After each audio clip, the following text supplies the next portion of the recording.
বন্ধুরা, দারুচিনি এমন একটা মশলা যা বহু সুস্বাদু খাবারে ব্যবহার করা হয়। গরম মশলার প্রধান উপাদান এই দারুচিনি। আপনারা কি কখনো ভেবে দেখেছেন সবার পরিচিত এই দারুচিনি অথবা দারচিনি কিভাবে তৈরি করা হয়?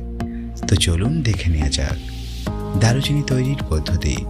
আমরা সবাই জানি দারুচিনি তৈরি হয় এক ধরনের গাছের ছাল থেকে। আর এই দারুচিনি সংগ্রহ করার জন্য দারুচিনি গাছ অথবা সিনামন ট্রি আবাদ করা হয়। এই গাছগুলো দেখতে অনেকটা রাবার গাছের মতো হয়ে থাকে।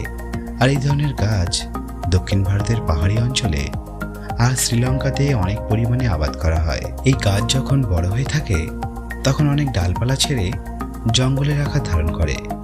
এই জন্য গাছগুলোকে গুছিয়ে এক জায়গায় বাঁধার প্রয়োজন হয়ে পড়ে।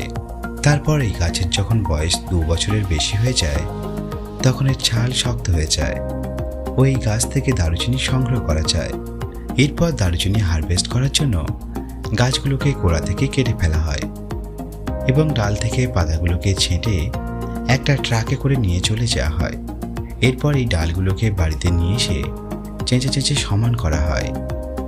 এইভাবে কাটার জন্য দারুচিনি এক সাইজের হয়ে যায়। এরপর ডালের উপর ধূসর বর্ণের অংশ চেঁচে আলাদা করা হয়। আপনাদেরকে জানিয়ে রাখি, এই কাজ করার জন্য কোনো কারখানা নেই। এই দারুচিনি আবাদ ঠিক এমনভাবে করা হয় যেভাবে আমাদের এখানে ধানের আবাদ করা হয়। উপরের অংশ যখন চেঁচে সমান করা হয় তখন ডাল থেকে ছাল আলাদা করা হয়। আর এই সমস্ত কাজ কৃষক নিজের হাত দিয়েই করে থাকে। এরপর সদ্য তোলা ছালগুলোকে ভালো করে রৌদ্রে শুকানো হয়। এবার যখন রৌদ্রে এগুলো ভালোভাবে শুকানো হয় তখন এগুলো গুটিয়ে যায়, তাই এর মধ্যে বাড়তি ছোট ছোট টুকরো ভরে দেওয়া হয়। আর এইভাবে দড়ি দিয়ে ভাড়া করে এগুলোকে রেখে দেওয়া হয়। এই সমস্ত প্রসেস যখন সম্পূর্ণ হয়ে যায় তখন এগুলোকে আঁটি পুঁতি রেখে দেওয়া হয় এবং এগুলোকে মার্কেটে বিক্রি করে দেওয়া হয়। আর বড় বড় আকারের দারুচিনিকে মেশিনের মাধ্যমে কেটে কেটে সমানভাবে ছোট ছোট আকার দেওয়া হয়। অন্যদিকে এক সাইজের দারুচিনি গুছিয়ে প্যাকেট করা হয়। যেগুলোর কোয়ালিটি বেস্ট হয়ে থাকে সেগুলোকে কৌটোতে প্যাক করা হয় আর বাকিগুলো প্লাস্টিকের প্যাকেটে প্যাক করা হয়। আর বেঁচে থাকা ছোট ছোট দারুচিনির টুকরোগুলোকে পাউডার বানানো হয়, যা অনেক খাবারে ব্যবহার করা হয়। বন্ধুরা, ভিডিওর প্রথমে আপনাদের যে গাছ দেখানো হয়েছে এটি আপনারা এক ধরনের দারুচিনি গাছও বলতে পারেন, কিন্তু এগুলো মশলা নয়, এগুলো অন্য কাজে ব্যবহার করা হয়। তো চলুন দেখে নেওয়া যাক এগুলো কী কাজে ব্যবহার করা হয়। সর্বপ্রথম বড় বড় গাছের ছালকে স্পেশাল ওয়ার্কারের মাধ্যমে ছাড়ানো হয়, কারণ এই ছাল সবাই তুলতে পারে না। এর জন্য স্পেশাল ওয়ার্কারের প্রয়োজন হয় যারা শুধুমাত্র কুড়ালের সাহায্যে এই গাছের ছাল সম্পূর্ণ তুলে ফেলে। এই গাছগুলো তৈরি হতে প্রায় 15 বছর সময় লাগে ও এরপর প্রতি 9 বছর অন্তর অন্তর এইভাবে ছাল তোলা হয়। তারপর এই সমস্ত ছালগুলোকে নিয়ে চলে যাওয়া হয় ফ্যাক্টরিতে, যেখানে বাইরে এগুলোকে রৌদ্রে শুকানো হয়।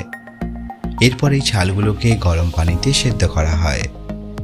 এর ফলে এগুলো খুবই নরম হয়ে যায়। তারপর একটা মেশিনের সাহায্যে এইরকমভাবে লম্বালম্বিভাবে চকের মতো কেটে ফেলা হয়। এরপর এগুলোকে পৃথিবীর বহু দেশে সাপ্লাই করা হয়। এবার আপনারা হয়তো ভাবছেন এগুলো দিয়ে কি এমন করা হয়? এগুলোকে ব্যবহার করা হয় শ্যাম্পেইনের বোতলে ছিপি লাগানোর জন্য, যেখানে বোতলে শ্যাম্পেইন ভরার পর বোতলের উপর এই ধরনের ছিপি লাগিয়ে দেওয়া হয়। এগুলোকে মদের ফ্যাক্টরিতে নিয়ে এসে বোতলের ক্যাপ লাগানো হয়। আমরা সিনেমা অথবা পার্টিতে দেখেছি এই ধরনের ছিপি খুলে মদ বের করা হচ্ছে। আপনারা তো সবাই জানেন পৃথিবীতে প্রতিদিন কত পরিমাণে মদ উৎপাদন করা হয়। এই ফ্যাক্টরি থেকে 1.2 বিলিয়ন ছিপি প্রতিদিন এক্সপোর্ট করা হয় বিদেশে। তাই এই গাছের চাষ অনেক মাত্রায় করা হয়। তো বন্ধুরা, কেমন লাগলো এই ভিডিও তা অবশ্যই কমেন্ট করে জানাবেন। ভালো লাগলে একটি লাইক করার সঙ্গে সঙ্গে চ্যানেলকে সাবস্ক্রাইব করতে মোটেও ভুলবেন না। সম্পূর্ণ ভিডিওটি দেখার জন্য আপনাকে ধন্যবাদ। দেখা হচ্ছে পরবর্তী একটি ইন্টারেস্টিং ভিডিওতে। ততক্ষণে ভালো থাকুন, সুস্থ থাকুন।